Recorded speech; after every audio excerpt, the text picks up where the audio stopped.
मैं पवर सिंह और आप सभी का मेरे सुर तरंग चैनल पर स्वागत है।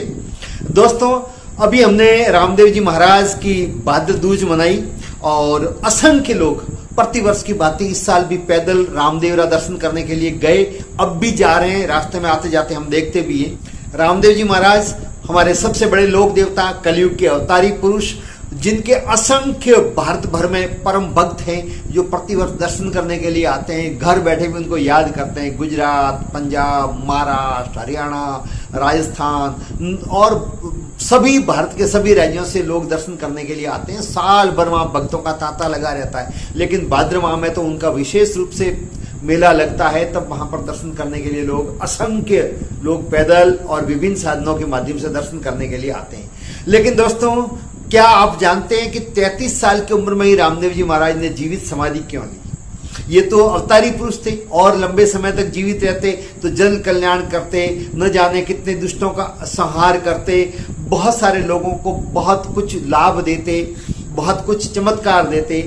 हालांकि उन्होंने चमत्कार जीते जी भी बहुत सारे दिए, लेकिन इतनी जल्दी क्या थी? 33 साल की उम्र में, मात्र 33 साल की उम्र में भाद्र शुद्ध एकादशी विक्रम संवत 1442 के अंदर उन्होंने रणुजा में जीवित समाधि ली, जो आप देख रहे हैं। अभी कुछ माह पहले मैं स्वयं वहां जाकर के आया हूं और वहां ये मैंने खुद वीडियो बनाया है 2-3 इससे पहले, और अब भी मैं जो आपको दिखा रहा हूं ये मेरे द्वारा ही लिए ये फोटोज है और वीडियो है। तो दोस्तों, ये जो समाधि देख रहे हैं, इसी स्थान पर रामदेव जी महाराज ने भाद्र माह की एकादशी को विक्रम संवत 1442 में मात्र 33 साल की उम्र में उन्होंने जीवित समाधि ले ली। आखिरकार ये प्रश्न उठता है, बहुत सारे लोग प्रश्न भी करते हैं, गूगल पर भी प्रश्न करते हैं, ढूंढते हैं बहुत सारी चीजें कि आखिरकार 33 साल की उम्र में इतनी जल्दी उन्होंने जीवित समाधि क्यों ली, जबकि इससे पूर्व जितने भी अवतारी पुरुष हुए हैं वो दीर्घायु रहे हैं। भले भगवान श्री राम हो, भले भगवान श्री कृष्ण हो, जो भी अवतारी पुरुष रहे दीर्घायु रहे। रामदेव जी इसमें अपवाद है जिन्होंने इतनी कम उम्र में जीवित समाधि ले ली। तो दोस्तों, इसका कारण क्या है? बहुत बार किताबें पढ़ी, बहुत सारा देखा, उसमें तो ये लिखा हुआ है कि वो उस जमाने के छुआछूत और भेदभाव को मिटाना चाहते थे और उनकी इच्छा थी कि मेरी समाधि लेने के पश्चात ये सभी चीजें मिट जाएगी। लेकिन दोस्तों, इसके पीछे एक और कहानी है, और वो कहानी है जो मैं आपको बताने जा रहा हूं। तो आप पूरा वीडियो देखें और जुड़े रहें। जी हाँ दोस्तों, रामदेव जी महाराज का जन्म भाद्र माह के शुक्ल पक्ष में दूज को विक्रम संवत 1409 में अजमल जी के घर पर हुआ था, और उनके माता का नाम मैणादेव था, जिसके बारे में आपने बहुत बार सुना है। उनके भाई वीरमदेव थे, उनके 2 बहनें थी, लाछी और सुगना भाई, 2 बहनें थी। बड़े होने पर उमरकोट के दलजी की बेटी नेतल से उनकी शादी हुई। नेतल जो आंखों से अंधी थी, लेकिन जैसे ही उन्होंने हस्त मिलाप किया उस समय उनकी आंखें भी खुल गई, जो उन्होंने चमत्कार दिखाया। रामदेव जी महाराज का जन्म उडू काश्मीर गांव, जो शीर तहसील में बाड़मेर जिले में, वहां हुआ था। रामदेव जी महाराज जाति प्रथा में विश्वास नहीं करते थे, जात पात, ऊंच नीच और भेदभाव में तनिक विश्वास नहीं करते थे। इसलिए बचपन से ही इन्होंने बहुत सारे चमत्कार भी दिए। जब बड़े हुए तब डालीबाई इनकी परम भक्त थी, और शायर मेघवाल के यहाँ पर भी उनका आना जाना था। भक्ति भाव करते थे, सत्संग करते थे। उसमें अधिकतर निम्न जाति के लोग जो होते थे वो ज्यादा शामिल होते थे, और उनके घर पे ही वो जाते थे, आते थे, उठना बैठना सब कुछ था। अब दोस्तों, उस जमाने में कल्पना में नहीं कर सकते कि समाज के अंदर कितना भेदभाव था। उस जमाने के अंदर एक तंवर परिवार में जन्मे रामदेव जी महाराज यदि इस प्रकार से किसी के घर पे आते जाते होंगे तो दोस्तों, लोग कितनी टीका टिप्पणी करते होंगे, कितनी उनकी आलोचना करते होंगे, कितनी बुराई करते होंगे, कितनी निंदा करते होंगे।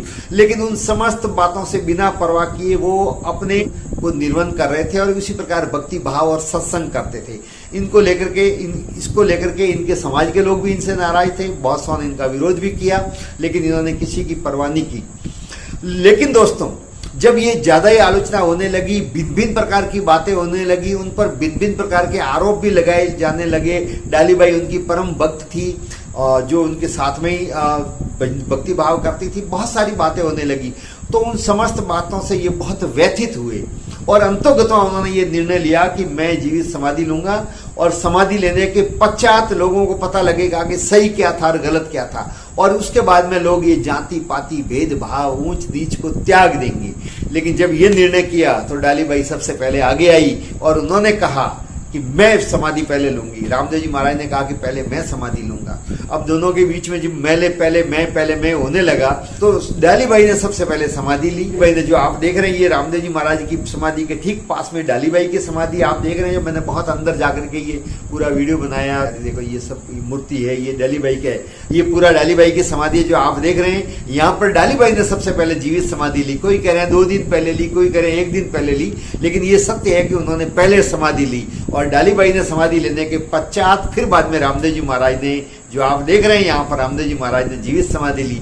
और रामदेव जी महाराज के पीछे जो मैंने कैमरे से वीडियो लिया है, आप देख रहे हैं ये पीछे की तरफ जो समाधि है ये भी उनके जो अनुयायी थे, शिष्य थे, उनकी समाधियां हैं। और बाहर की तरफ भी उनके जो अन्य परिवार के लोग हैं उनकी भी समाधि है। तो रामदेव जी महाराज ने सामाजिक विषमताओं से, हमारे यहाँ के भेदभाव, ऊंच नीच, ये जो हमारी कुप्रथा है जो हमारे समाज को कमजोर करती है, उन चीजों से व्यथित होकर के उस जमाने में उन्होंने समाधि ली थी।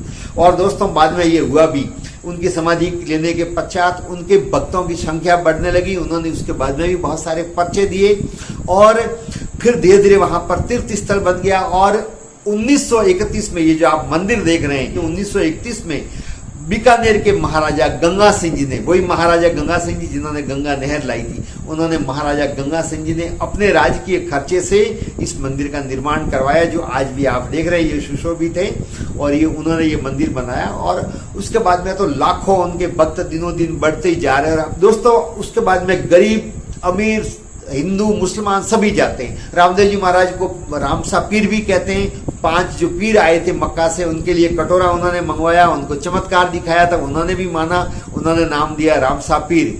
और इसके अलावा भी उन्होंने असंख्य पर्चे दिए, जो मैं अगले वीडियो में आपको उनके द्वारा दिए गए पर्चों के बारे में बात करूंगा। लेकिन दोस्तों आज मैंने आपको ये बताया कि उन्होंने जीवित समाधि क्यों ली। मात्र 33 साल की उम्र में जीवित समाधि उन्होंने हमारी सामाजिक विषमताओं को, हमारी कुरीतियों को, हमारे समाज में फैली हुई ऊंच नीच, जाति पाति, भेदभाव के कारण से उन्होंने जीवित समाधि ली। और समाज को एक सही राह दिखाने के लिए, सामाजिक समरसता लाने के लिए उन्होंने जीवित समाधि ली।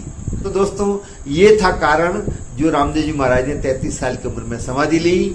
आपको ये जानकारी कैसी लगी? वीडियो को लाइक करें, शेयर करें, कमेंट करें और चैनल को यदि सब्सक्राइब नहीं किया है तो चैनल को सब्सक्राइब करें। आप सबका बहुत बहुत धन्यवाद। जय हिंद।